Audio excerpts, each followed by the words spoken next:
বাংলাদেশের শেষ নির্বাচিত প্রধানমন্ত্রী শেখ হাসিনা, তাঁর বোন শেখ রেহানা এবং শেখ পরিবারের বাকি সদস্যদের ১৩৬টি ব্যাংক অ্যাকাউন্ট বাজেয়াপ্ত করার নির্দেশ দিল ঢাকার একটি আদালত। কোর্ট আওয়ামী লীগের ৬টি ব্যাংক অ্যাকাউন্টও বাজেয়াপ্ত করার নির্দেশ দিয়েছে।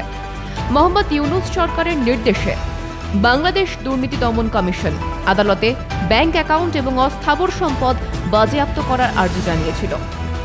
অস্থাবর সম্পদের মধ্যে ঢাকার ধানমন্ডিতে হাসিনার ছেলে সজীব ওয়াজেদ জয় এবং মেয়ে শাইমা ওয়াজেদ পুতুলের সুধা সদনও রয়েছে।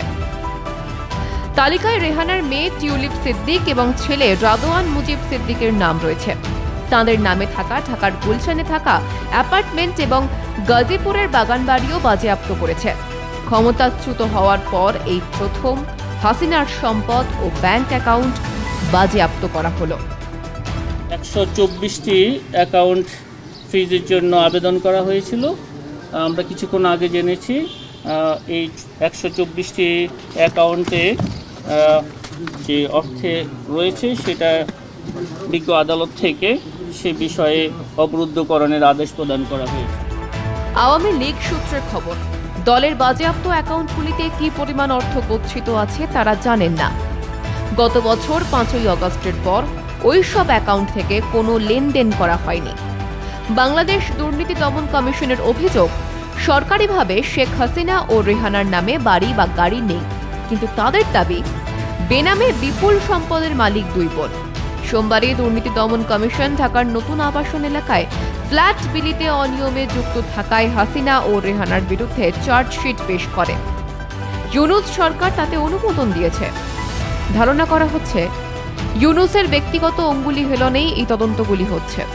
আসলে বাংলাদেশের যা অর্থনৈতিক পরিস্থিতি তাতে খুশি নয় দেশের মানুষ। তাই আওয়ামী লীগের বিরুদ্ধে তদন্ত করে সংবাদ মাধ্যমের দৃষ্টি আকর্ষণ এবং হাসিনা বিরোধী জনগণকে খুশি করার চেষ্টা চলছে, বিশেষ করে জামাত এবং মৌলবাদী অন্যান্য রাজনৈতিক দলের কর্মী সমর্থকদের। প্রসঙ্গত, চলতি বছরের শুরুতেই শেখ হাসিনার পরিবার ও আলোচিত ১০ শিল্পগোষ্ঠীর বিরুদ্ধে ঘুষ, দুর্নীতি, প্রতারণা, জালিয়াতি, মুদ্রা পাচার এবং কর ও শুল্ক ফাঁকি এসব অনুসন্ধান দ্রুত শেষ করার নির্দেশ দেওয়া হয়েছে। তাদের পরিবারের সদস্য ও প্রতিষ্ঠানের নামে দেশে বিদেশে বিপুল সম্পদের খোঁজ মিলেছিল বলে তখন দাবি করা হয়। তাদের অনিয়ম খতিয়ে দেখতে গঠিত ১১টি দলকে আইনি ব্যবস্থার মাধ্যমে অর্থ উদ্ধারের কাজ এগিয়ে নেওয়ার পরামর্শ দিয়েছিলেন বাংলাদেশ ব্যাংকের গভর্নর আহসান এইচ মনসুর। এই তদন্তেরই অগ্রগতি হিসেবে শেখ পরিবারের সম্পত্তি বাজেয়াপ্ত করার নির্দেশ দেওয়া হয়েছে। ব্যুরো রিপোর্ট, মাধ্যম।